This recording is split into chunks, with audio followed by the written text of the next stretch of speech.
Now, when it comes to prioritizing your physique goals, whether you are in the bodybuilding space, whether you are just trying to improve your physique as a whole, there are several effective strategies to prioritization, but all of these strategies are going to help ensure that the resources that you have available are allocated to the most impactful activities. And the strategy that I like to use, they've got tons of names in nursing. We call these ABCs. You can also consider like the Eisenhower matrix. So this is really just a tool. Either tool, honestly, is just to help categorize what tasks are at hand, what task must be completed, and what is the urgency and importance. So dividing tasks this way, you essentially divide them down into four quadrants, or in the case of like ABCs, A, B, and C. So urgent and important. This is something that must be completed, and it's also relative to the time frame. So if we're talking about someone who's like, I want to build muscle, okay, well then what needs to occur for us to build muscle? Let's start making a list of these things. And I encourage you to do this as you're listening. Make a list. Like, what is the overarching goal? And if you want to even go as simple as like, is it to get bigger or get smaller? Is it to get smaller but improve shape? So meaning like you want to lose body fat, but you don't know if like you have the amount of muscle that you need in order to like really have the curves that you want to have. Okay, cool. So it's lose fat and then probably end up needing to build muscle. If it's the other end of the spectrum, like, hey, I'm going to build muscle, that's the primary goal, but I know I'm going to then need to lose fat because I'm not at a body fat that I really like, that I feel the most comfortable at. Okay, so between those two, because most of y'all listening are going to need either a combination of both, because frankly, all of us can benefit from specific phases that are dependent on whether or not we are in a catabolic state or an anabolic state. Now, within these, we have to consider, okay, what are the things that allow you to do this? When we're talking about like daily practices, actions, okay, what are the things that are the most important that are non-negotiable? Obvious one, diet. We need to follow our diet. That's the action, that's the task, okay? So we can break each of these down into subtasks, okay? Do we need to follow a meal plan, or are we hitting our macros? So in order to do that, do we have a macro target? Do we have specific foods that we know, like, okay, there's 4 or 5 meals. We need to eat all of these meals at specific times. So under your umbrella of diet, really it comes down to what do you need to do so that at the end of the day, you can say, I was on track with my diet.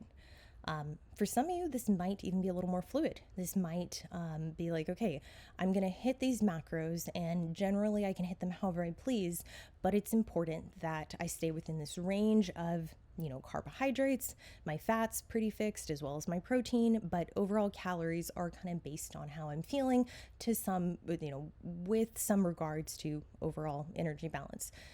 Maybe you have some flexibility. Maybe for others, maybe if they're in prep or they just have a much stricter task at hand, it's like you have to eat these foods.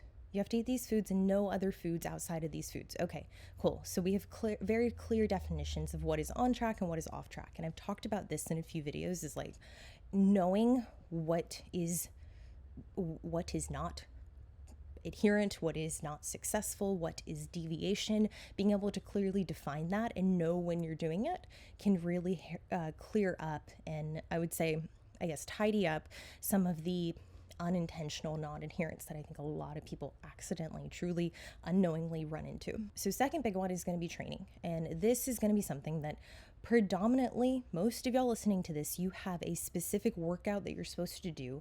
And maybe you're only given like a training split. Maybe you're given like, okay, you need to go train lower. Maybe you're given specific exercises. Maybe if you have a really good coach, they've given you specific sets. They've given you a specific rep range to work in. You know the right intensity. Maybe you have previous cues that you're supposed to be adherent. You're supposed to take the cues that your coach gave you in the training feedback last week and implement them. You're supposed to go revisit that video and be like, oh, she said to make sure that I'm practicing full foot pressure and keeping my center of mass forward. So when you go do your B stance RDLs, that's what's happening and you're not too far back creating negative shin angle. Maybe that is exactly what you're supposed to do, but you haven't been doing it. If you know generally how to be adherent when it comes to training, then it's very clear what non-adherence looks like. And again, with some regard, maybe some non-adherence is acceptable. Maybe you're in a phase where it's like, hey, you have discussed with the coach and it does make sense. There are going to be days where you do need to auto-regulate. Cool. Got it.